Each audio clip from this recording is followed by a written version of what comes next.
Ooh. Good morning. Welcome in. We are the Out of Bounds Show. Good morning. Good morning. Out of Bounds, brought to you by Kessler Prime and the Renaissance. KesslerPrime.com to make a reservation. They have Elijah Craig small batch bourbon. They probably have some others, too, because when they hand you the list, they've got a lot of bourbons to choose from, because when I'm in there and people are in from out of town or whatever, they peruse the fantastic bourbon list there. But Elijah Craig is the official bourbon of the Out of Bounds Show, and they've got the Elijah Craig small batch and Elijah Craig rye. And then we'll also tell you, as over the course of the year, talk to you, visit with you, share with you, Toasted Barrel from Elijah Craig in the 18-year. And then we'll go up and pick a couple of private barrels, barrel picks this year, which I'm super excited about. If you're watching the show right now on YouTube, you can go to Out of Bounds Sports. One, I'm wearing an Ohio State pullover because Big Ten gave me one. Dr. Steve Cochise giving me a hard time years ago when Cardell Jones and Ohio State made that run and won the national championship. But you'll also see on the set, in the middle of the set that I'm sitting behind, along with all the helmets, you'll see a bottle of Elijah Craig. Is that the rye or small batch? I think it's the rye. But they're good-looking bottles, and we're excited to have them, and you can find that at Kessler Prime. What? Oh, what happened? Is it good? We got a guy listening from like South Dakota or something like that, driving up there. I know it's cold there. What? North Dakota, South Dakota, something like that. Oh, my goodness. All right. We're streaming live on the Out of Bounds radio app and the zone1059.com. This guy's name's Kenneth. Good morning, Bo and Jackson. Currently driving through Argosville? Oh, yeah. Let's go with that. North Dakota, en route to Grand Forks, North Dakota. Well, what do you do? Temperature currently is minus 15 degrees with a wind chill of minus 37 degrees. So, dude, what? Grand Forks currently minus 16 degrees with wind chill minus 39. No. Favorite hot sauce, Tabasco and Louisiana hot sauce. Enjoy listening to the show. Dude, we got to send you something. Yeah, maybe a heater. I don't have. I meant like something that I have. I know. I guess we could represent somebody that sells heaters. Yeah, send him a pullover. Which isn't a bad. Yeah, we got to send him some gear and Whiskey 61 hoodie. Okay, easy peasy. All right, so we've got plenty of those. They look great. Whiskey 61. Our slogan: where tradition meets adventure, and we've got great looking hats and pullovers.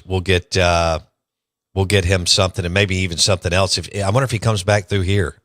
Yeah, he's got a 601 number, so he's either in trucking or transportation or something. I need to know. Nick says that guy is in literal hell. Yeah, I mean, golly, I cannot imagine driving through that right now in North Dakota. Can we send him some hot hands? Like, we need to. He needs something to keep on. Have you ever bought those? I have. Okay. I don't know what I don't know what I did with them. Oh, I went there that one time I went hunting. I put them in my socks. How'd it work? Yeah, they got way too hot.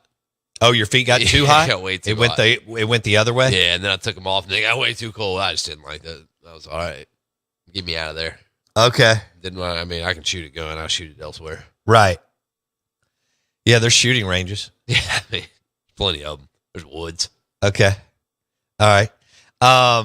This guy says, I got a 40-pack of hot hands from Costco, and I'm going to be outside most of the day. It's time to freeze those baguettes off. Yes. Okay. What do you think about that? A 40-pack of hot hands from Costco is awesome. Yeah? Because what can't you get there? At Costco? Yeah, they have it all. They have it all. Wendy still gives me a hard time. I told her that we had to have a membership. Right.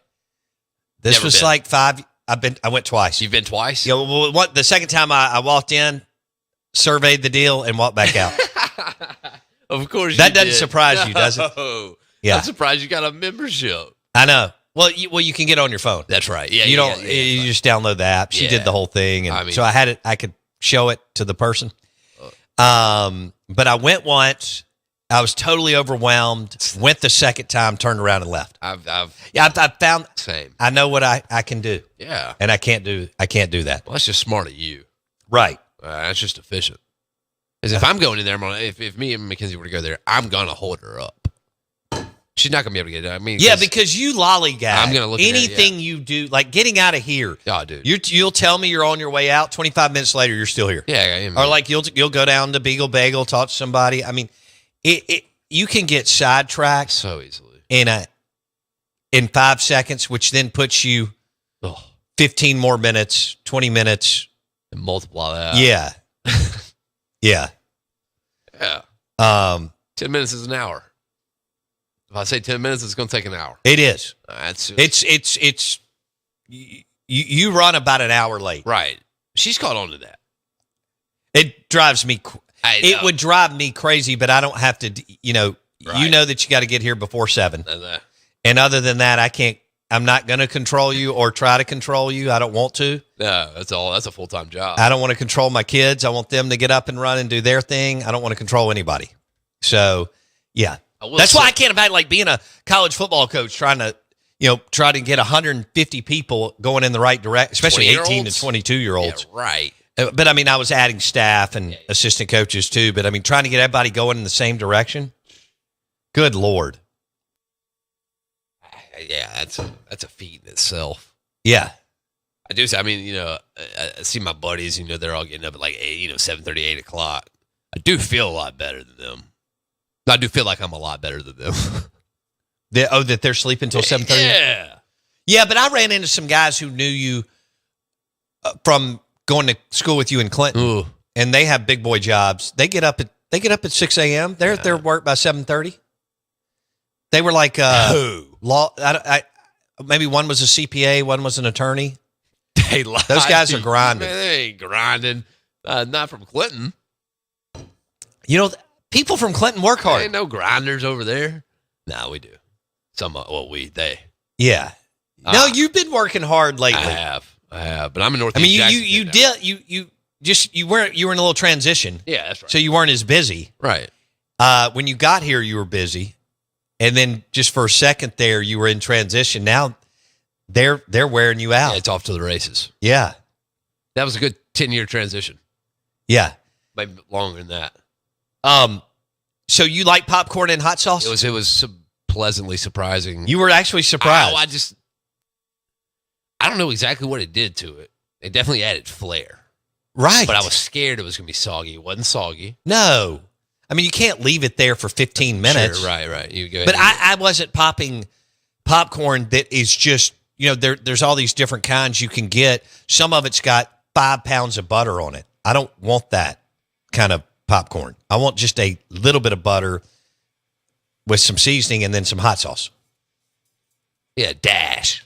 Yeah. A dash of hot sauce. Yeah. Mac Hike Auto Group text line 601-885-3776. Twitter X at Bowbounds. Key City Beer caller line 601-707-3750. All right, let's see. What? I got to read this on the other side. This guy's got a hell of a schedule. Mike Detillier at 8:30. What?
right. Real C. Collins says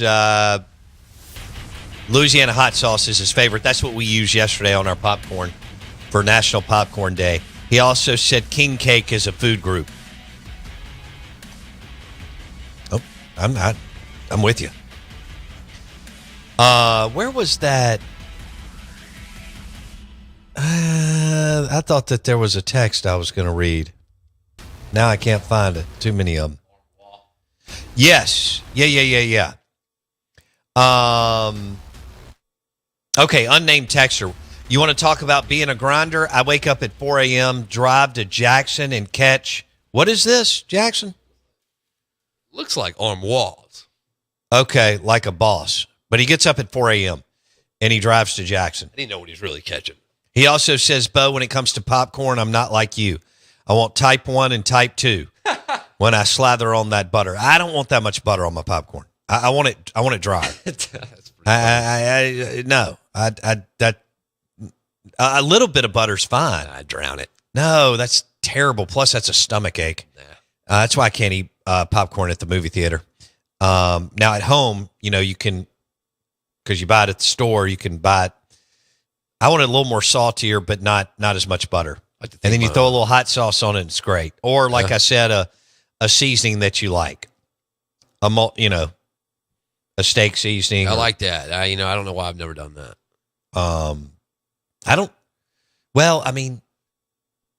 You'd be surprised at the combinations that can be came up with in the kitchen late night. Yeah, no, I wouldn't be actually. Now that I think about it, yeah, like I'm very surprised I've not put hot sauce on popcorn. Extremely. Now that I think about it, there are many nights where I was in that kitchen at 3 a.m., especially in college. Sure, everybody was, and I just came. We were all in the kitchen, or hopefully somewhere, right, trying to figure out some food at 3 a.m. Somebody's kitchen, right? Never my own kitchen. No, I was in both. Okay, good. Mine and someone else's. I was wondering. We didn't have anything in our kitchen. We didn't really either, but I would eat 3-day-old pizza in a heartbeat. Our kitchen may have been the size of a bathroom. It really was. We didn't have a dishwasher. You didn't? No. We didn't have You wouldn't have used it anyway. Exactly. We were smart, man. Use paper plates. Get them out. Yeah, no, I'm with you, especially in college. College? What am I going to do? Put fine china in there? Yeah, right. Well, or just plates, period. Doesn't have to be fine china. If I would have spent $3 on a plate, that'd have been $3 wasted. I couldn't agree with you more. That $3 would have been broken. Now, I don't know how you run the numbers on how many paper plates you would have bought over the course of a year, but I still think you'd have come out ahead. Yeah, that $3. I was going to have to buy that $3 plate if it gets broken in the first week anyways. That's a good point, too. Everything was broken. Yeah. It would just ended up in your sink for 6 or 8 weeks, and then you'd have had to throw it away. Well, I'd have bought another one. I'd have been like, well, right. I'm not washing that. If you don't have a dishwasher, you're not washing those by hand. I get a pressure washer in there. Just pressure wash the sink now. That would have been great if you'd have done that and had TikTok back then. Yeah. You could have gone viral. That's a good point. If you pressure wash your kitchen / your dishes. Yeah, I guess, we could do that. Like crazy concoctions you came up with in college food-wise, whether it was late night or just to survive. That would be cereal mixes that I had. But a lot of kids don't live like we did.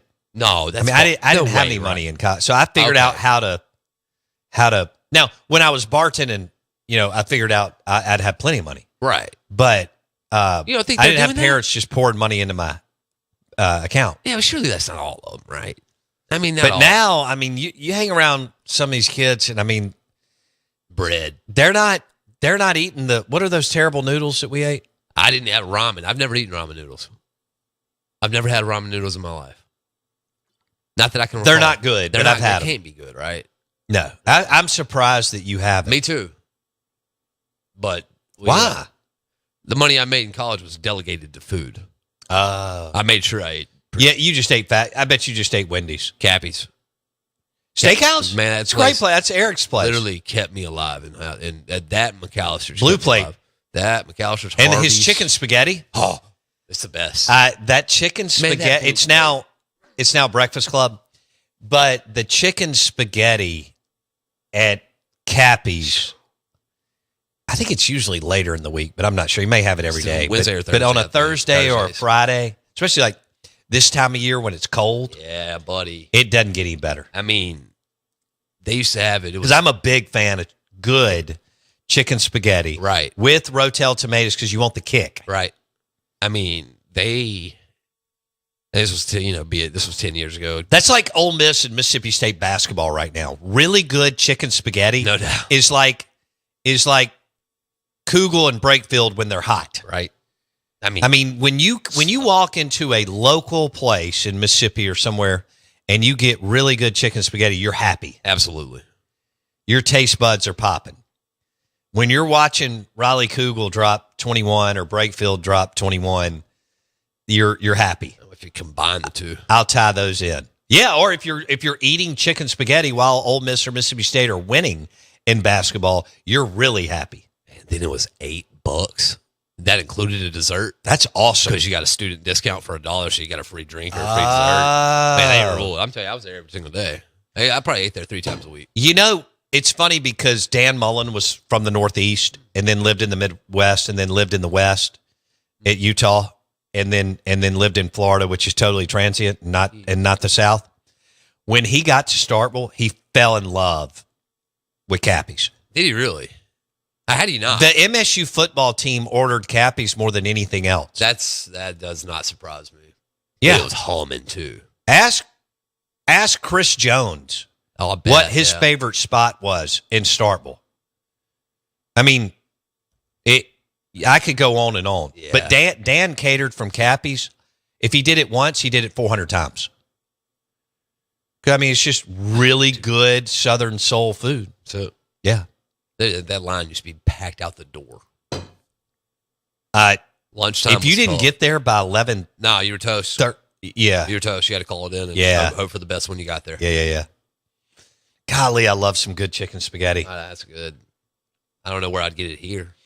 Well, let's ask our listeners. I don't either. I don't think I've ever had idea. chicken spaghetti at a restaurant. Well, I mean, I say ever. I don't. Well, I mean, you know me. I mean, I'm not going to Hammer Blue Plates. Right. But now this time of year, I'll go and you and I go and eat lunch once or twice a month, and I'll eat a big lunch because we're at one of our Martin's or Aplos or Bulldog Burgers, Blues, and Barbecue. Right. But so let's ask our listeners. Mac Hike Auto Group text line 601-885-3776. Is there a spot that has? I'm talking about really good chicken. I don't want run of the mill. No, I don't need that. I don't want it. Nah. I'd rather go home, fix a boar's head sandwich. Yeah. With triple pickles. Yeah. Like that. And a little really thinly sliced Mississippi State jalapeno cheese. I did this the other day. And a little bit of mustard, and I put like 47 pickles on the sandwich, and I put it on broil in the oven. I like I want a sandwich toasted. Yeah. It was amazing. It's like that Boar's Head Deli on Highway 12 in Starkville. If you're ever running around, just call it in. Make sure to tell them you want it toasted. Right. Get the 76 Deli. It'll change your life. It's a club. It's with the turkey ham and turkey ham and roast beef, maybe a Boar's Head. Then they put whatever cheese you want on there. Love a club. I don't know who started the club, but it's nice. It's a good thing. When done well, it's big time. No doubt about it. We should ask our listeners. We're going to go hardcore sports next for 24 minutes with Mike Detillier, but we should ask our listeners like best sandwich, in the state, the place that they go. And it can't be burger. We do it. We'll do burgers plenty of times this year because there's like 47 National Burger Days. But like best sandwich, where's the place that you go? Well, we may do that at 9 a.m. Or you can go ahead and fill up the text line now. But Mike Detillier, WWL Radio TV New Orleans, will join us on the Farm Bureau Insurance guest line. We are the Out of Bounds Show. We're brought to you by the Armory, Lake Harbor, and Ridgeland.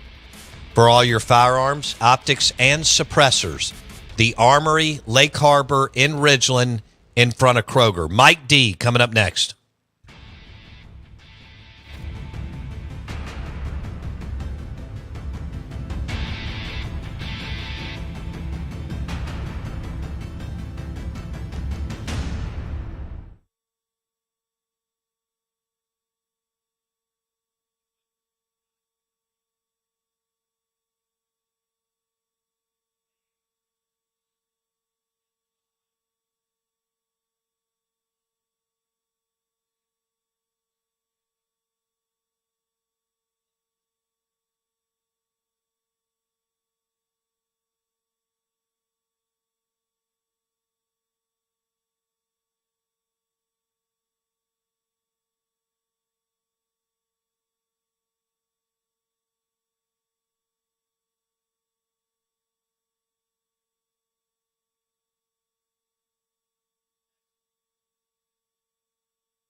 A big hire coming up in New Orleans.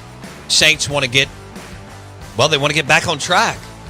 They like that 2006 to, I don't know, roughly 2020, 2021 run with Drew and Sean. And we'll see what Mickey Loomis and the team decide to do, what direction they decide to go. We want to welcome in Saints insider Mike Detillier, WWL Radio TV New Orleans. It's brought to you by your next video wall is powered by Sound and Communication, soundcomav.com for your school, business, hotel lobby, hospital lobby. Your next video wall, soundcomav.com. Mike D on the Farm Bureau Insurance guest line. Mike, I'll continue to ask you until they make the hire. But if you had to call it today, who do you think it'll be in New Orleans? I've always felt Aaron Glenn was in the the lead position, but he does have options, and known that almost from the start that the Jets are a team that he's familiar with, played there a number of years. He knows the organization, which is somewhat good, somewhat bad, but he does have a tailor-made defense in New York. So I think he'll have his choice of exactly where he wants to go, and I think that choice will be made very quickly. If it's not Aaron Glenn, then I think it's Mike McCarthy. Again, similar to Glenn, he's got ties here. He was an assistant coach back in the early 2000s with Jim Haslett. The general manager back then was Randy Mueller, who is one of the senior consultants for the Saints today. And Randy's chief assistant at that time was a guy by the name of Mickey Loomis. Oh. Now the general manager, senior vice president of football operations on the team. So I've always felt it'd be a 1-2 race between Aaron Glenn. Once Mike McCarthy got, left Dallas, I thought he would be a prominent guy. So I think it'll be one of those two, and I think you'll find out very quickly with Aaron Glenn, who is meeting today with the Jets. And if Aaron goes there, then I think they pivot very quickly to Mike McCarthy. Wow. Okay, which one would you rather have, Mike D?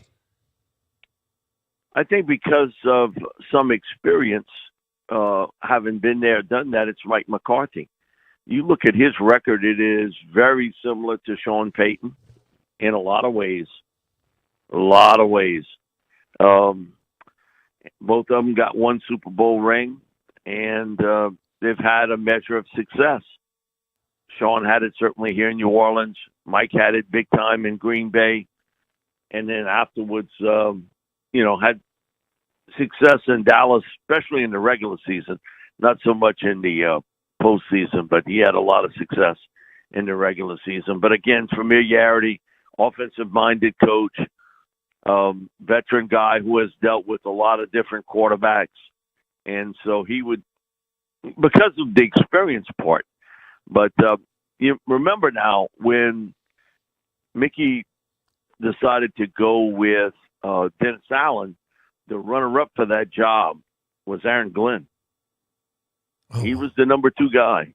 Had things not worked out between the Saints and Dennis Allen, it would have been Aaron Glenn. So I've always felt, just because of those connections, those 2 guys would be 1-2 on the list. Okay. Mike Detillier, Saints insider, WWL Radio TV New Orleans. He joins us on the Farm Bureau Insurance guest line. This is the Out of Bounds Show, ESPN 105.9 The Zone. We'll see what Aaron Glenn does, and then it sounds like the Saints, if he takes the Jets job, then the Saints move to Mike McCarthy. Do you have a feel or a read on the Dallas Cowboys? I would not be surprised as Brian Schottenheimer. Already on staff? Already on staff. Knows. Listen, a lot of this is sort of fluff. We understand with Jerry the infatuation with Dion and everything else, and it got headlines and it got a lot of people talking, and that's exactly what Jerry wanted.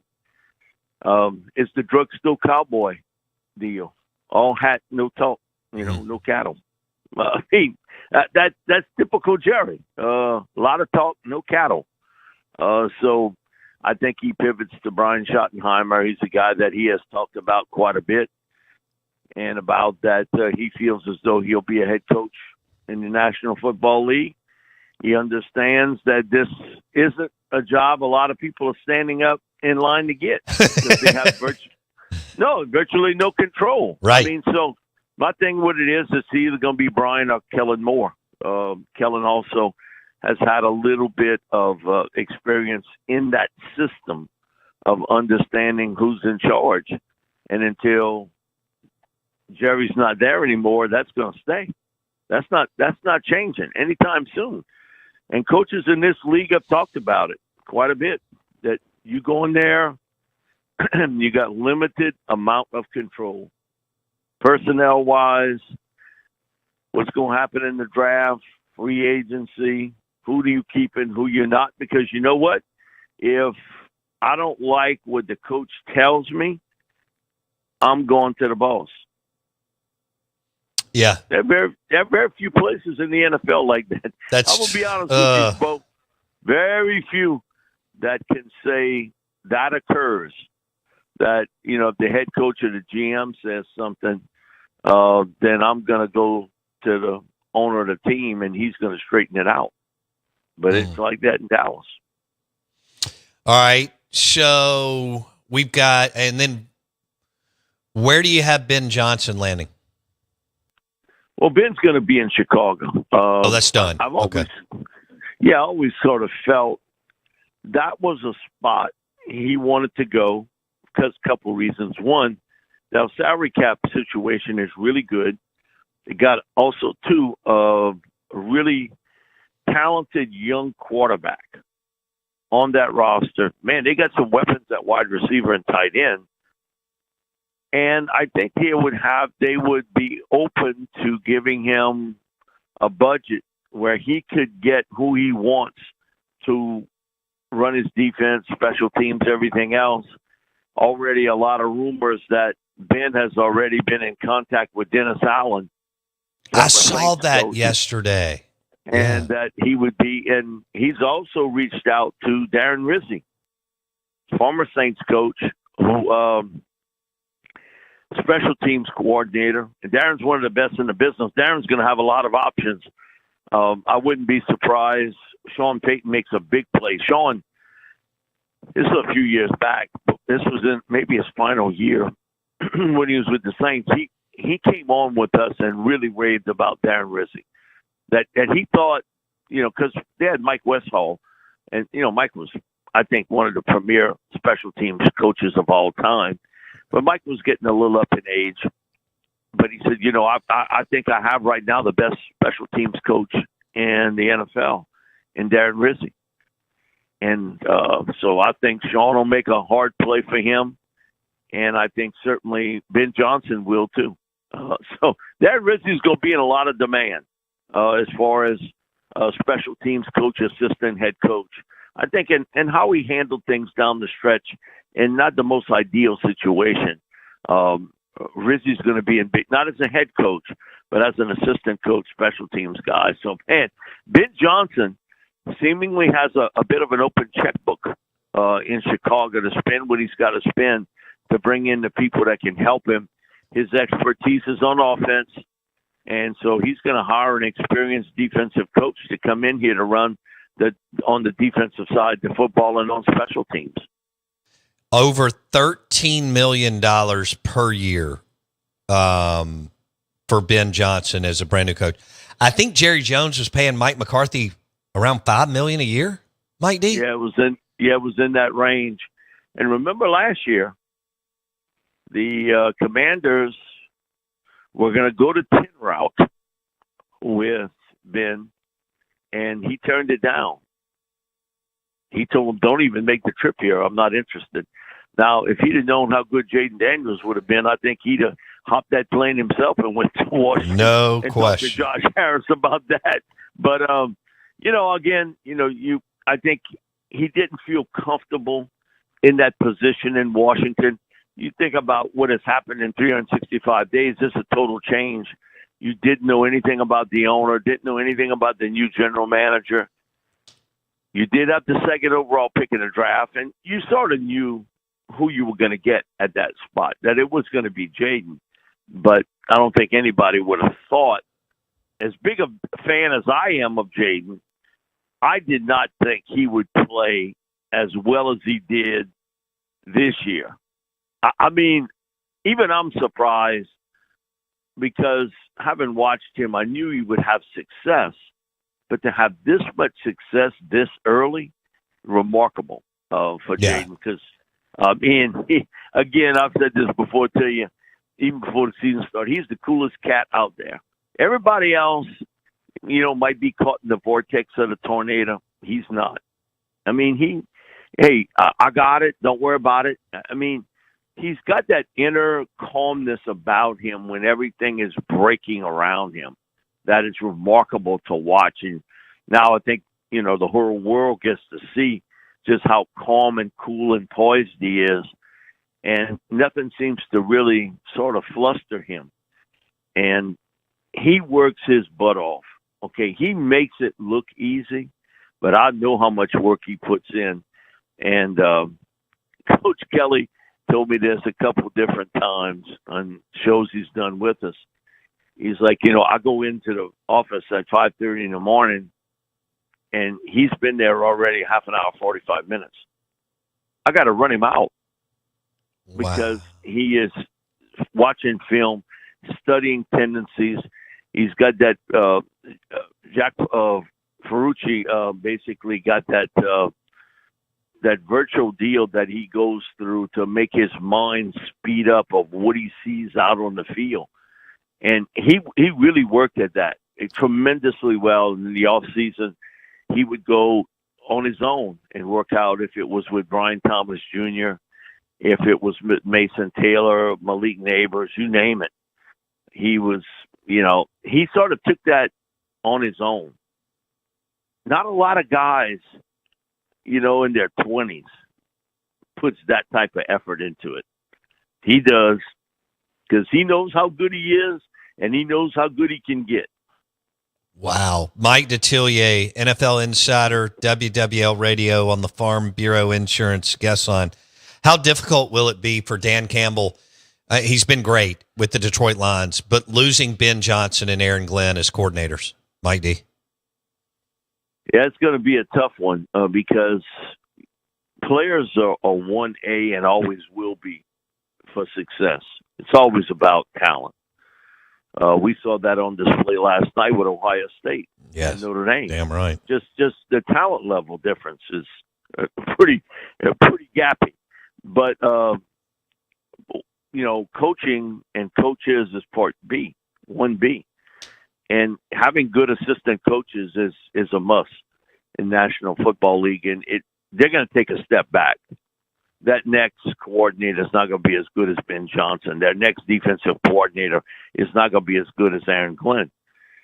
But, one thing with Dan, and he did learn this from Sean Payton, that, put your ego aside and hire the best coach you can get your hands on. That was Sean. And, just look at what he went through here. Man, when they brought in Greg Williams, and a lot of people dislike Greg, because of the bounty situation and everything else. But the Saints don't have that Super Bowl title without Greg Williams running that defense. Right. Greg brought in a certain edge, and he'll coach that way to the day he drops. He didn't get that nickname General MacArthur for nothing. I mean, he ran that defense and, hit every time you talk to him was, man, Sean ain't got nothing to do with what I'm doing. I run my own defense. That was Greg. I mean, sort of an athletic arrogance about him. I'm going to show you how tough we are. We'll play to the border and beyond as far as hitting is concerned. Man, that was Greg. And then he goes out, he brings in Rob Ryan. who's a different personality. But, Rob ran the defense, brought in Dennis Allen. Dennis ran the defense. Sean wasn't getting involved with that. He let them run it.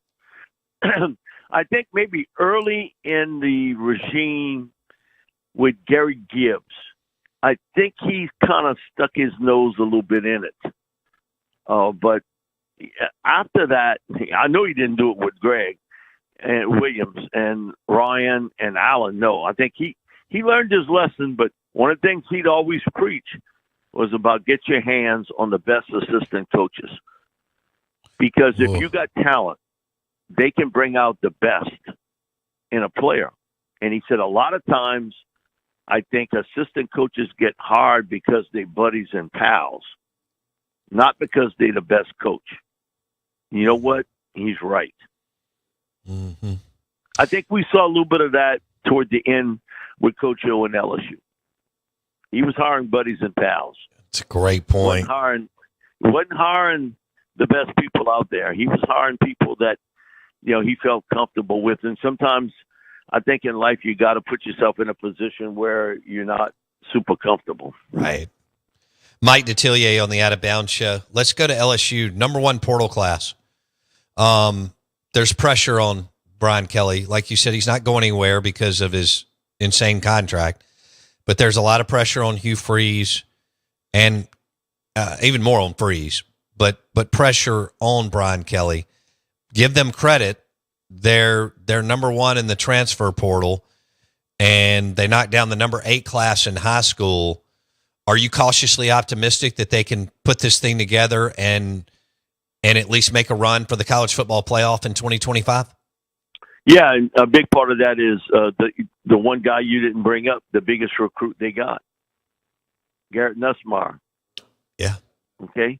You bring him back your starting quarterback, and I think a damn good one.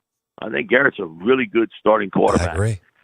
The big question mark will be what I thought was a strength coming into the season, and it really wasn't. It's offensive line play. Now you lose your starting tackles and your starting guards to the NFL. So there is some revampment along that offensive line. That is the area to watch offensively. Man, LSU got running backs, receivers, and tight ends. They got.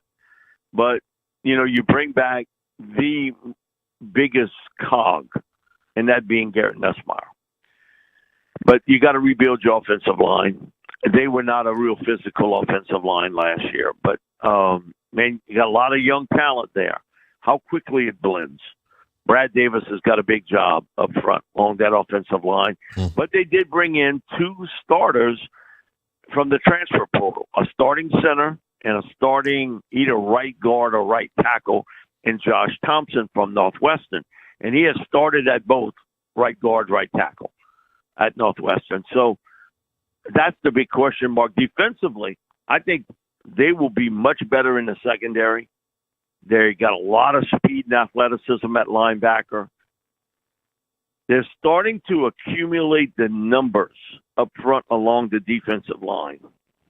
And it's something Bo Davis has talked about. We needed numbers here. He came in, he didn't have numbers. He's got it now. And so I think you're starting to piece some of the spots together that maybe were major question marks a year ago at this time, and especially in the secondary defensive line. So how quickly you can rebuild the trenches is going to be the key for LSU. It won't be quarterback, receivers, secondary. I think the secondary has gotten better, certainly, with recruiting, high school-wise, and also in the portal. But LSU would need one more starting offensive lineman, and I think they'll grab that somewhere in the portal, if not this kind of run when it opens back up in the spring again. Okay. But I think, Bo, hey, I didn't say this a year ago because I didn't think they were good enough. Defensive line, secondary, and you had a quarterback that you thought had talent, but you weren't sure. I was much more bullish on Ole Miss and Georgia just because of the fact that what you had coming back seemingly was, pieced together that you could make a run at it to get into that top 12. I'm much more optimistic about LSU this year than a year ago, just because I think Brian has got it through his head. He can't build just through high school ranks. I never understood how he didn't understand that. But he said it a couple of times, and then last year he kind of doubled down when they were after a couple defensive tackles in the transfer portal, and he said, we're not going to get into the money business. What? Man, that changed real quick, didn't it? It sure did. You have to play by the rules that are set in place. Look what Ole Miss did. And I talk about with Lane because defensively, that front seven, that's about as good as I've seen at Ole Miss in the past 15 years. Sure. Of what they were able to bring in. Now, again, a lot of this is going to be a one-hit type thing, and then you got to rebuild. But the portal gives you that ability to do that. It's like NFL free agency. It gives you an ability to restructure your team every year. I thought what Lane did defensively was really good last year. That defensive front seven was damn good. That's not why he didn't get into the, to the top 12. But I just feel like for LSU, he had to change. And maybe I think sometimes when you're a head coach and you got some experience, you don't listen real well because you sort of cement it in your own thoughts and values. I get part of that, but you got to change. I thought Lane changed much quicker to the transfer portal concept than what we saw certainly with Brian Kelly at LSU. Lane was able to adapt very, very quickly to it. Now, for Hugh Freeze, he don't get himself a quarterback. He gonna get himself fired. Yeah, I mean, Jackson Arnold's got to be the guy for him, Mike D, from Oklahoma. Or you're right. He's going to get let go. Mike D, have a great week. Thank you, man. Thank you, brother. Be safe. You too. I think it's snowing down there in New Orleans and on the Mississippi Gulf Coast and on the Panhandle. Somebody just sent us a picture. I didn't get to go all the way through it, but they're somewhere on the Florida Panhandle. We're live in the Bank Plus studio. The show is brought to you by your next video wall for your lobby, school, hospital, university. It's powered by SoundcomAV.com. Sound and Communications. They're the best for your next video wall.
Say, kids, what time is it? It's 9 a.m. and this ain't okay show. It's the Out of Bounds Show with Bo Bounds. On aboard! As Mississippi's #1 morning show rolls on the Zone 105.9 and online at thezone1059.com.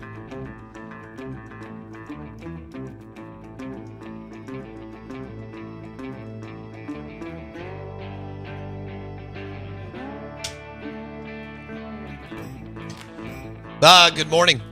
Welcome in the Out of Bounds Show. ESPN 105.9 The Zone. Who will the Saints hire? Who will the Dallas Cowboys hire? Maybe not a lot of intrigue there. It's either Brian Schottenheimer. It's got to be somebody that they know that's going to do exactly what they say. And if a player doesn't want to do something, they can go to Jerry, like Zeke Elliott. That's a great way to, run an NFL franchise. I'm back eating popcorn again. I don't know what. I guess I forgot we had it in the back, and then it was National Popcorn Day. And when we did this last year, I can't remember. Anyway, I bought a box, or somebody did, for us, and now all of a sudden I'm eating popcorn again with Louisiana hot sauce. So it's pretty damn good. But yeah, Jerry's going to hire. So that'll be a nepotism hire. That's incredible. And you got to take Jason Witten, which Dion would, Kellen Moore would, Brian Schottenheimer would. Right. For our listeners, Brian Schottenheimer has been in Dallas the last 3 years. So he was a coaching analyst, and then he got bumped to offensive coordinator when McCarthy bumped Kellen out. And Kellen Moore is now with the Eagles as the offensive coordinator. They're still playing, as you know, and they're going to play the Commanders this week. And that's a division rivalry that's now in the NFC Championship game. Beautiful. Yeah. And the Dallas Cowboys aren't in it. Right. And they have the longest streak in the NFC without going to a championship game. Do they really? Now that the Commanders punched their ticket this week. So I just wanted to kind of set that up for you as you think about what the Dallas Cowboys and Jerry Jones could do or not do. Here's what they're not going to do. They're not going to pay almost $15 million for Ben Johnson from the Detroit Lions or a big chunk for Aaron Glenn from the Detroit Lions. Right. Or a big chunk for Mike Vrabel. Now, there's a couple of reasons. Jerry was paying McCarthy right around $5 million. Again, when Sean Payton in his last year, this is a small market, even though all the markets make money. In Sean Payton's last year in New Orleans, he was making $17 million a year. Wow. McCarthy this year with the Dallas Cowboys, who make more money than any franchise in the league, we're paying Mike McCarthy $5 million. Just want to kind of give you an idea of what's going on. Man. Plus, part of the deal is you have to hire Jerry and Steven's friend, Jason Witten. And there's nothing wrong with Jason Witten. I've met him down on 30A, actually, in watercolor. Super nice guy. Yeah, that ain't what it is. But that's not what I'm talking about. I mean, Jason may be an amazing coach at some point. But he's a high school coach right now. And does he know does he know his position? Sure. I think so, He knows yeah. football. But that doesn't mean that, football breaks up in practice. Former football players, the overwhelming majority of them don't know football. They know what they played. Possibly their side of the ball, very few. If that was the case, then all coaches who 99.9% have played football, other than Mike Leach, who whipped a bunch of guys who played high school and college football over the course of his years, they would be good coaches. That's just not how it works. But Jason was a good player at Dallas. Nice guy. And it sounds like Jerry wants to go kind of like he did with the Jason Garrett thing. Jason Garrett was a backup quarterback for Troy Aikman, and then they eventually hired him as offensive coordinator before they even hired their head coach in their search. And then they hired Wade Phillips. So Wade Phillips didn't get to pick his offensive coordinator, and then he was the whole coach in waiting, and then they eventually named Jason Garrett, who was not a good head coach. They named him the head coach. But don't forget, this is a franchise that's hired Dave Campo, who most of you don't know who is, Chan Gailey, and Jason Garrett as head coaches. It's not a good resume. That's what Jerry's done. Now, the Saints, a little pressure on Mickey Loomis. Look, he's in the deal. I mean, he's got an unbelievable relationship with Miss Benson. He's in the will. And look, he has been successful, but Saints fans are ready to get a coach who can turn this thing around. They did the whole Dennis Allen thing. I never thought it was going to work, but they did it, and they were determined to do it. So dumb. And it didn't work, and it was a disaster. And the Saints fans are passionate people, and they want to win again. So we'll see how that looks. Evidently, according to Mike Detillier, it's either Detroit. Well, I think that's going to go to the Jets. But Aaron Glenn, Detroit Lions defensive coordinator, if he doesn't go to the Jets, he goes to the Saints. But if he goes to the Jets, then you hire Mike McCarthy. I think Mike McCarthy is a solid plus hire. Yeah, especially if you can get out of his way a little bit and let him. He's not going to make every decision. Obviously, Mickey Loomis and some of that team, but they are going to talk to him about what he feels like he needs to be successful. I think it's great. Again, players in Dallas that Jerry and Steven like, if they have a problem with practice or playing time, they go to them. That's not how it works. I just want y'all to know with the Chiefs, Eagles, Ravens, Rams, Broncos with Sean Payton. Any other team. Right. It's not supposed to, at least. So, not even the Cleveland Browns. No. And Jaguars. I mean, so if it is, let's say a Schottenheimer in Dallas. Grade. Schottenheimer in Dallas grade. C-.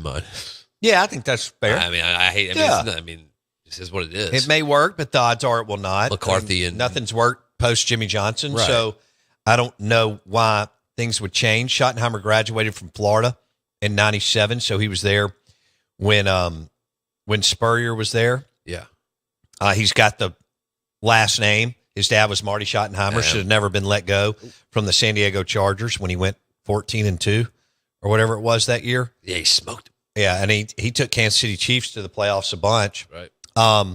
When he at the Browns for a little while, I have to ask NFL Chuck. I want to see I see Schottenheimer in one of those big puffer 1980s jackets with the Browns. Was that with Kosar? And then is that right? Then he went to the Chiefs. Did he catch the tail end of Montana and Derek Thomas? Can't remember. That's a long time ago. But anyway, he ended up with the San Diego Chargers, and they fired him after a 13-3 or 14-2 season. But he went to Florida. Yeah. So you could roll in Kellen Moore if he's hired in Dallas. Great. Let me make sure I've got this right. Steve Spurrier. What'd you just say, bud? Okay, if you keep rolling Kellen Moore hired in Dallas, give me a grade. C-. C-. I mean, it's going to be hard to get out of that range, right, for a Cowboys coach. So if it sounds like it'll be Kellen Moore, right, or Brian Schottenheimer, with knowing that you're hiring Jason Witten. Incredible. Because we have to make sure that Jason has a shot, evidently, to be the head coach in 3 or 4 years. Incredible. Which shouldn't have anything to do with what you're trying to do today. The Mac Hike Auto Group text line, 601-885-3776. Twitter X at Bo Bounds, and the Key City Beer, straight out of Vicksburg. Caller line, 601-707-3750. Quinshon Judkins had a monster night last night for Ohio State. He scored 2 touchdowns on the ground, 100 yards rushing, and he scored 1 through the air. He caught 1. Casually. And Will Howard rolled right, and eventually found Judkins in the end zone, and Ohio State took care of Notre Dame. What do you think that says about where we are in college football? Let's talk about this. So Ohio State's a top 5 recruiter. Notre Dame's around 10, 11-ish, 12. And think about the gap between the two teams last night. What does that say? If you're a top 3 recruiter, where does that next tier start for you as far as recruiting? Let's discuss on the other side.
One of my favorite places to go, Fleetway Market and the Market Cafe in Gluckstadt.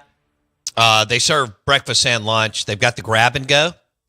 There's over 20 of them around the state, but Fleetway Market and the Market Cafe in Gluckstadt, blue plates, lunch, grab and go sandwiches and salads. Also fuel up and get you some cold beer for the house, all at Fleetway Market and the Market Cafe in Gluckstadt. Fleetway Market, Market Cafe in Gluckstadt. We're out of bounds. 105.9 The Zone ESPN. I'm your host, Bo Bounds. And I looked at this right here. I can see LSU coming dead last in the West. Ooh. You know, I tried that grab and go thing the other day. Yeah, you got to pay for it. Yeah, you do. You can't just walk out. No. Grab, pay, and go.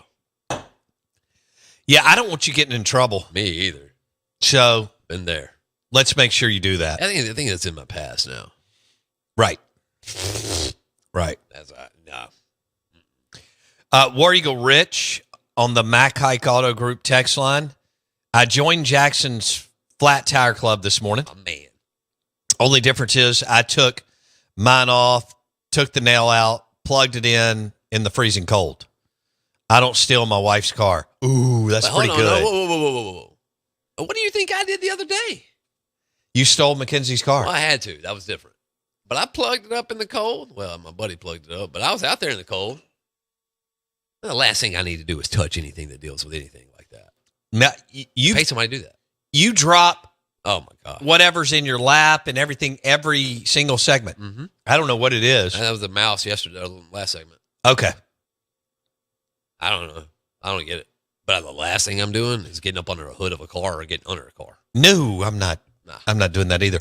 Hey, somebody on our text line asked about why Dak re-signed with Dallas and maybe why he didn't try to get out because of the way Jerry and Steven have run the Cowboys the last 29 years. You know, we had two unbelievable interviews last week with RJ Ochoa, who's a Cowboys insider, and David Hellman, who's covered the Cowboys for years and lived in Dallas until moving to L.A. with Fox Sports. It's funny you asked that. When I had dinner with Trent Dilfer last summer at Mom and M's inside the Golden Moon Casino on the property of Pearl River Resort, I asked him the same thing. I said, Trent, why wouldn't Dak just leave? He went, that's not how it works. If you can be brought back where you are. He said, it's still Dallas. And he said, high performance people still believe that they can overcome the surroundings, atmosphere, building. He said, so we were talking, I was kind of challenging him, and why wouldn't Dak just bounce and get out? And he said, well, one, they're going to load the boat for him eventually. So he said they should have done it in March. This was in June. Trent and I are Trent Dilfer and I are having dinner in June at Mom and M's. He goes, look, they should have signed CD and Dak in March. Instead, they're going to wait till the last minute. He said, Bo, I know all the people in the NFL. Everybody knows how Jerry and Steven work. But I thought that was interesting that he said that. Yeah. He said, it made sense. He said, high performance people believe. I agree. He said it'd be different if he said, Bo, it'd be different if they were going 3-14. Sure. They were somewhat competitive, and they've been competitive his whole career. They've won 12 games 3 times under McCarthy. They won 12 plus at least once, if not twice, under Jason Garrett. So, Dak's winning despite Jerry Jones, Jason Garrett, and kind of what they taking Ezekiel Elliott over Derrick Henry, trading Amari Cooper in his prime, trading Cole Beasley in his prime. Yeah. Things like that.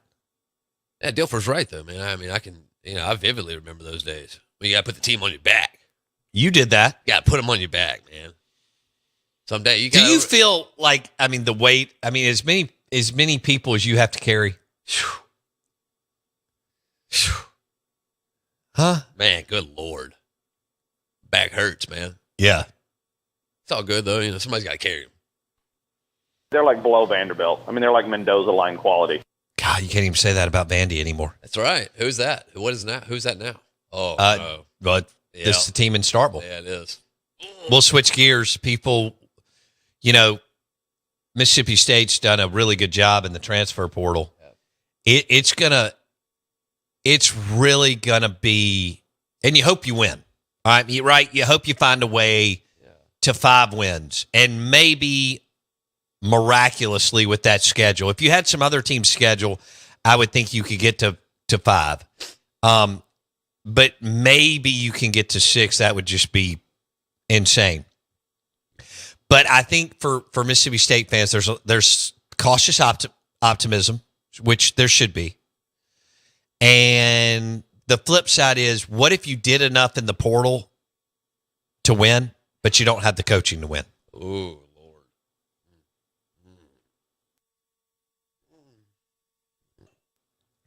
You landed another transfer yesterday, a Stanford offensive lineman. You're actually bringing back several offensive linemen. You may have a decent offense. I mean, this past year it was, good Lord, and you lost Shapen early. And, Van Buren had to kind of run around and just side yard it and things like that. He didn't know what he was doing, which was fine. He was a true freshman. Right. And he didn't have, he had Kevin Coleman, but he didn't have a lot around him outside of Coleman. So, yeah, it's really difficult for me to read the portal. I mean, yes, Ole Miss has hit on a lot of players. There's been some other teams that have hit on players. Ole Miss is right back in it with 22 commits in the portal. Mississippi State has 24. Are they not number 1 now that they signed that? The Penn State guy? Penn State receiver. LSU's got them by a 1/10 of a point. Really? LSU only has 16 commits. Ole Miss has 22. But the Penn State guy didn't quite get them. If they land one more player, they'll be number 1. Yeah, that's right. It'll be a numbers game because LSU's got 6 less players. That's right. I don't know if LSU's done, but LSU has 16 guys. Ole Miss has 22. And then Texas Tech has 17 at number 3. Auburn has 15 at number 4. Miami has 11 at 5. Kentucky's gone deep again, 19. Florida State, 16 commits at number 7. A&M, 14 at number 8. And Mizzou went big again with 17 commits at number 9. Mississippi State's number 12 with 24 commits. I mean, South Carolina right behind them. Arkansas, 3 spots behind Mississippi State. Oklahoma, 6 spots behind MSU. That's where we are. I mean, if it is cautious optimism, at least it's that. In a very pessimistic fan base, at least you're optimistic. I think there is some optimism. Wow. God, I mean, you got to be. I mean, you don't have, yeah. It's one of the things you got to speak it into existence. I think Jeff Levy's a big believer of that, speaking it into existence. I've been told he's one of the most positive people. I love that. Yeah. No, that's actually one of his It's a big good thing. traits or Yes. characteristics. But you don't speak in positive. I mean, you can't do that for a DC. That's what it's all going to come down to, my man. The defensive side of the football. Can they be good enough to get you to 5 and extend this thing? What's the Vegas count going to be to start the year? Probably 3. Yeah. I would think so. They should win all 4 of their non-conference games, but that doesn't mean that they will. Yeah, you don't think so? If I had to bet, I'd say they will, No. but they may not. SEC Insider Hit coming up next.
I thought it was a good college football season.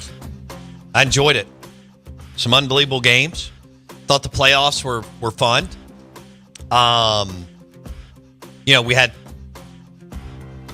We got to look at it, see what it looked like. It's new. We competed in it. I mean, we didn't have a team in the state make it to the playoff, but they were certainly one that was playoff bound and could have, should have, would have. They'd have won a ball game. Well, I'd like to think that at least. you think about the Texas-Arizona State game. Mm-hmm. That was wild. And Notre Dame, Penn State was wild. Could Ole Miss have? I mean, Ole Miss obviously could have beaten Arizona State. Oh, there's several teams in the college football playoff they could have beat. Penn State. Yes, Yeah. yes. Notre Dame. I think they could have, but Notre Dame's defensive front would have been a problem. Better coach. Freeman or Kiffin? Kiffin, Really? but Freeman's good. Really? Yeah, Yeah, I guess. I guess Freeman could develop into that. Yeah, sure he could. Kiffin's more seasoned. He's young. Yeah. No, Kiffin's a vet, he is, man. like a veteran.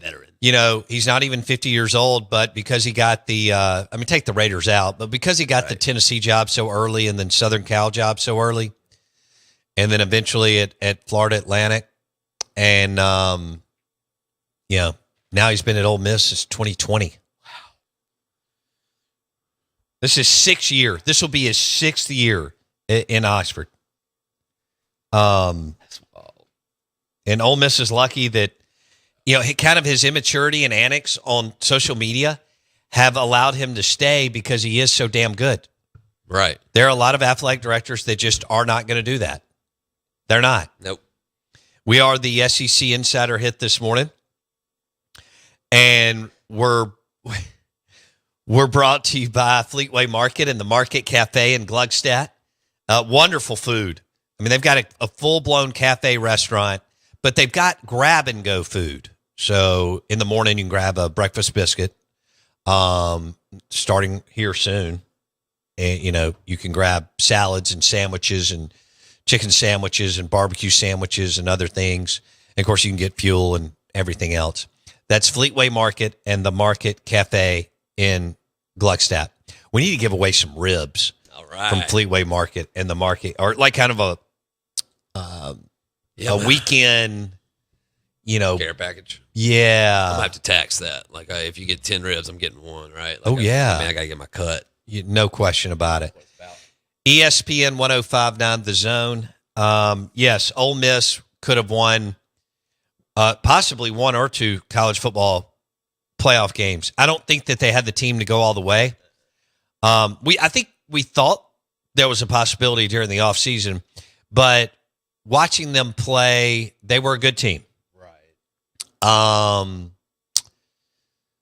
But, they just still had some issues against people.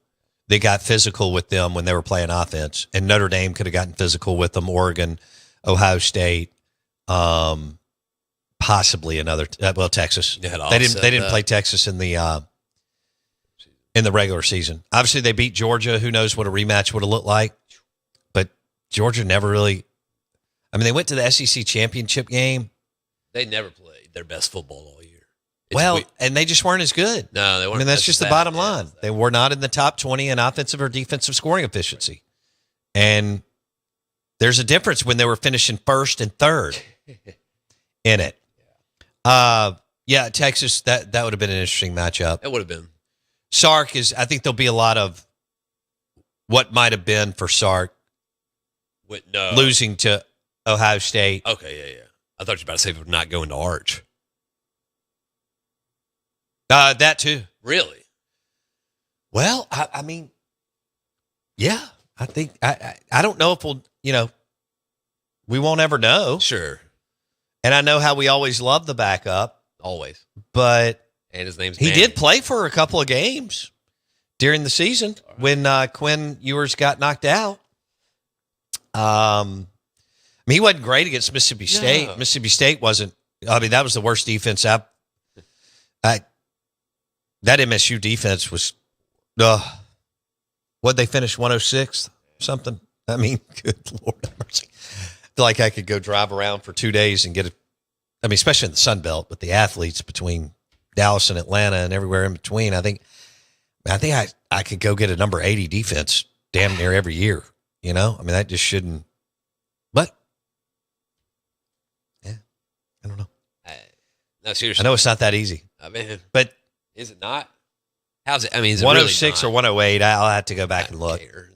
Well, yeah. What's the difference? I mean, it's 100 plus. Well, we didn't really have a dominant team. You know, I mean, Ohio State played well in the postseason, but Wasn't wire to wire. pedestrian was losing to Oregon and a bad Michigan team and kind of messing around at other times.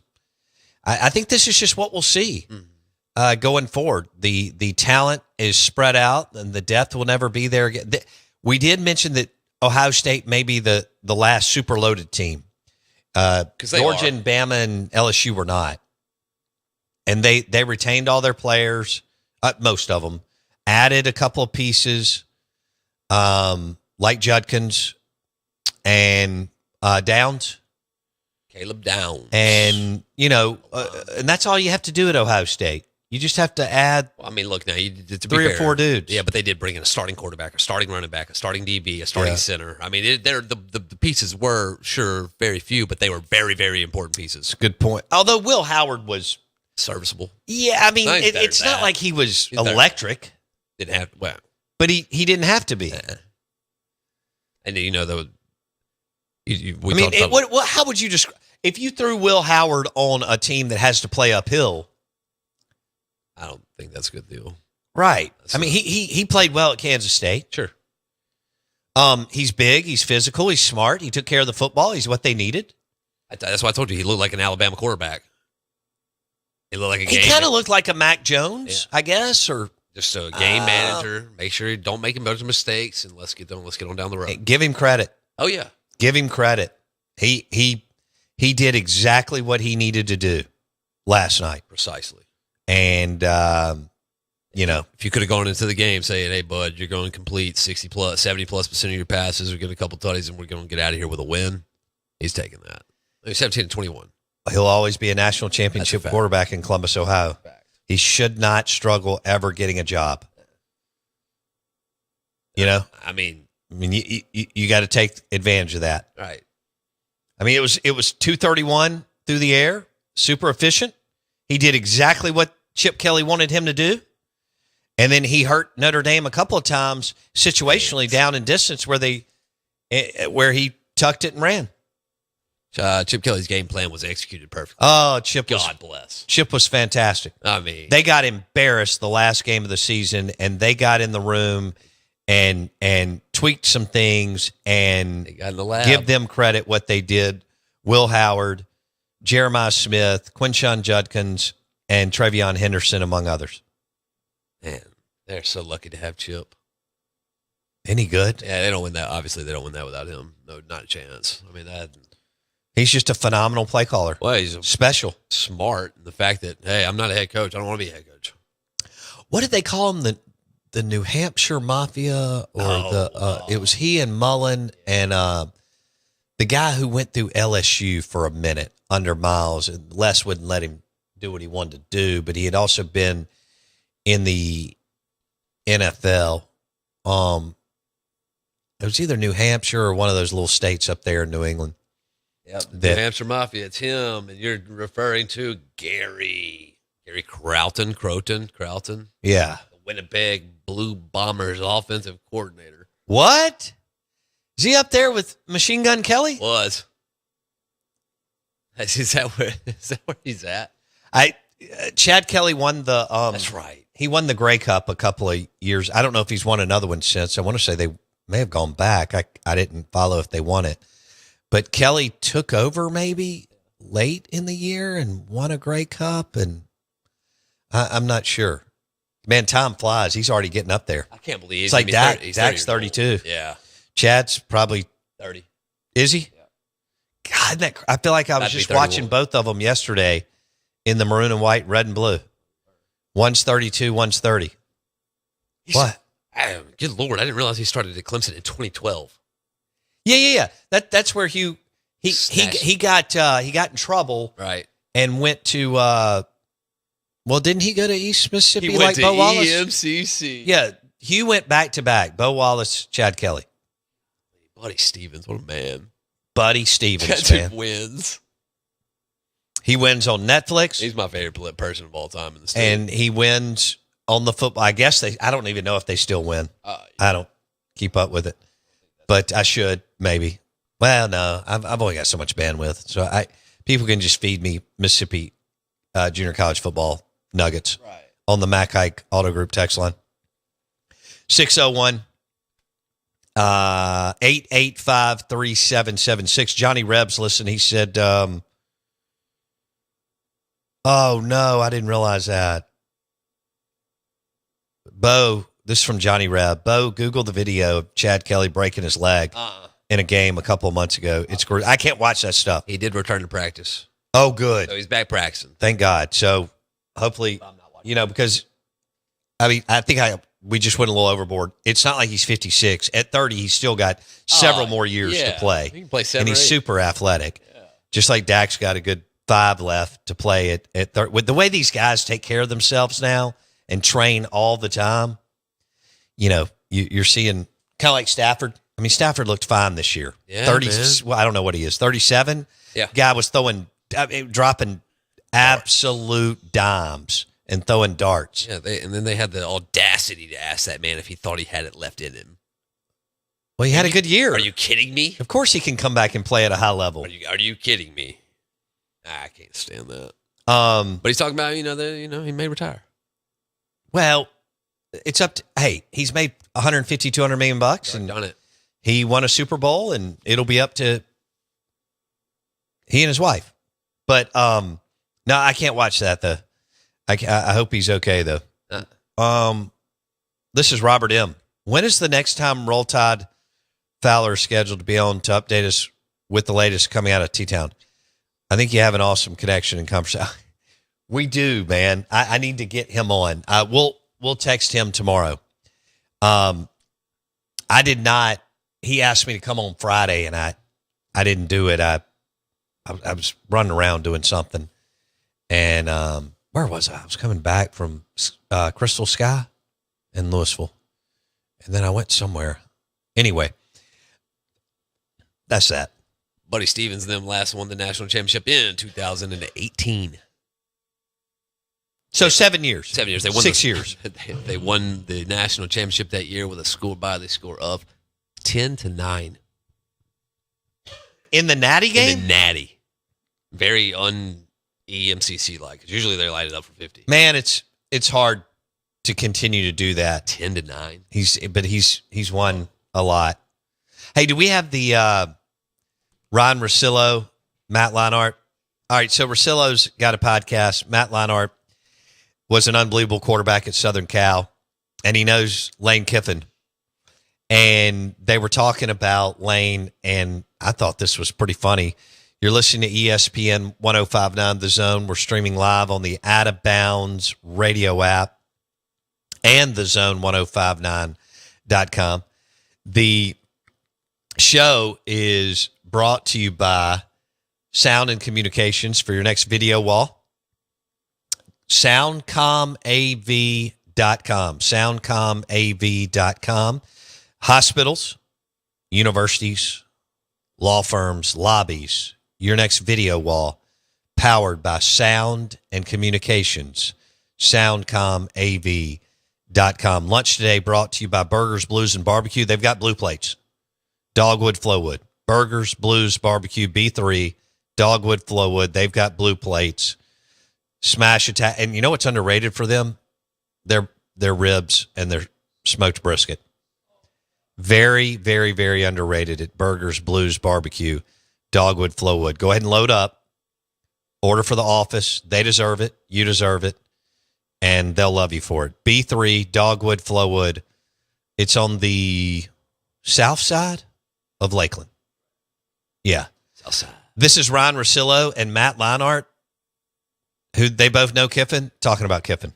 Is Lane kind of like that coworker that we have? And I'm not even naming one in particular, but when you're just at home and you go, this guy can't help himself. Like he's just going to keep tweeting. When he was tweeting all that stuff out, and I literally texted him, I was like, you really don't believe you should be in the playoff, right? Like, come on, dude, like give it up. He's a pot stirrer. That's all. He's always kind of been like that. That's always been his personality. He is who he is. He's not a fraud. And that's why I love him. He's like the little brother sometimes that you just want to like, dude, shut up, man. Like go to your room. Like go to your room and be quiet until we tell you to come out. Right. But he loves that role. Ole Miss should have been in the college football playoff, but not at 9-3. So I can kind of pick apart that conversation. That was Matt Leinart at the end. The first voice was Ron Russillo. I thought that was pretty damn funny. Yeah, no, Ole Miss should have been in the college football playoff, but you can't you can't go 9-3. Right. And, we mentioned we were talking. And I'm not sure you're gonna be able to go 9-3. No. Now we'll see what as this thing unfolds next year, the next, maybe, but I'm not sure because they're gonna let the G5 in and Notre Dame in.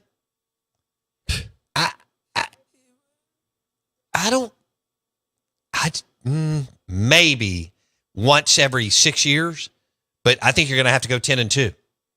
Yeah. 9-3 ain't good. I mean, yeah, it's 10-2 or bust. Yeah. Yeah. We were talking about if they had won, or would they have won any of the playoff games? Oh, yeah. I mean, they could have gotten bounced. Sure. I don't know. I think they could have beaten Notre Dame if they had Judkins.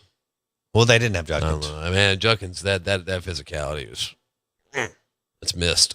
I think Notre Dame would have given them serious problems when Ole Miss was playing offense. That offense was not what we all thought it would be this year. Jackson Dart carried the whole thing. When Trey Harris was healthy, they were pretty damn good. When he wasn't, they were really trying to just, Yeah, how good? Smoke and mirrors mask their deficiencies because Lane's so good at play calling, and Dart was able to get them out of trouble. How good were they really when Trey Harris was on the field? They were good. They were a lot better. Because he's a hell of a receiver and big and physical. Not on the same playing field as Ohio State. Well, that's not what I was comparing. Yeah, but in the playoffs. I understand he's not Jeremiah Smith, but there's only one of those guys in the country. True. He's a freshman that would be the number one pick in the draft if he was draft eligible. There's no way. Really? Is he that much better than everyone else? Well, I mean, 15 touchdowns in a freshman year. That ought to unless you were picking and you had to pick a quarterback, right? Which is fine. Sure. I get that. Right. I'm all yes, but hell yes, he's better than everybody else in America. That's and yes, you would pick him because you get him on a rookie contract for several years, and two, it would only take one offseason in the NFL to get him up and running body wise. Oh yeah, I mean he's a day one starter. Well.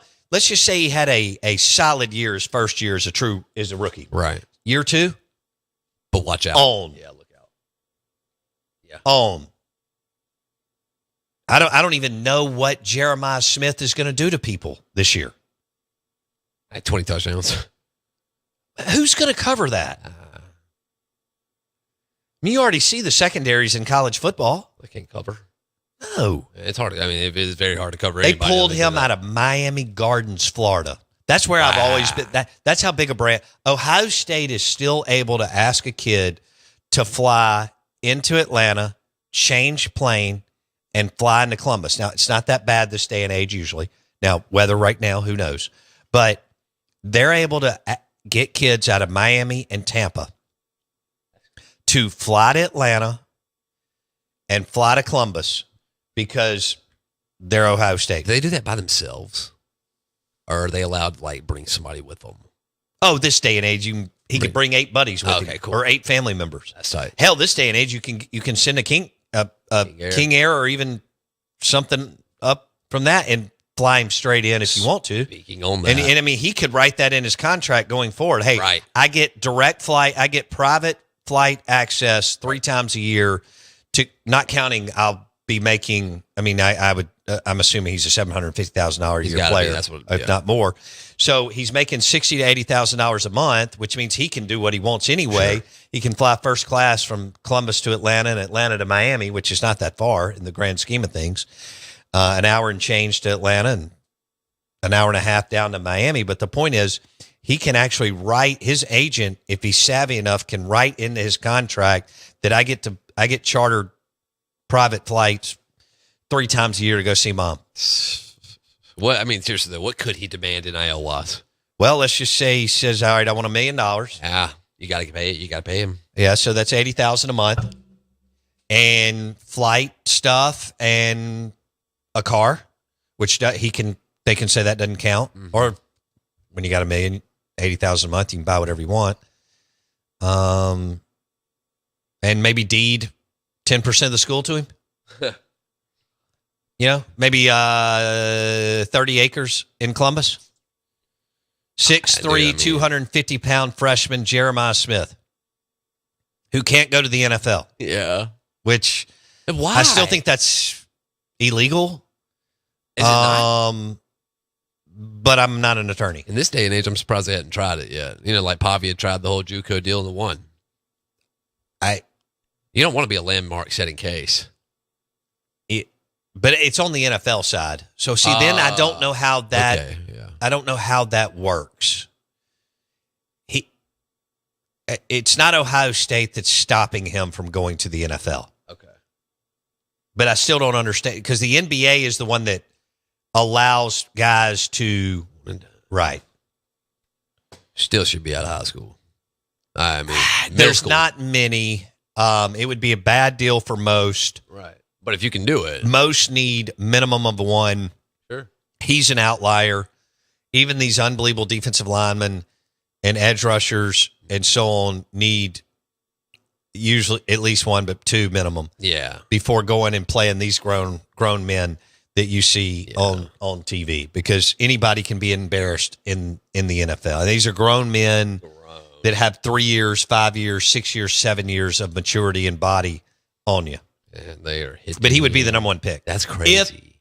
If you didn't need a quarterback. Right. Which, I mean, he'd probably be the number 1 pick this year. Well, Travis Hunter's going number 1. Well, let's think about that for a second. Give me that kid over Travis Hunter. Smith.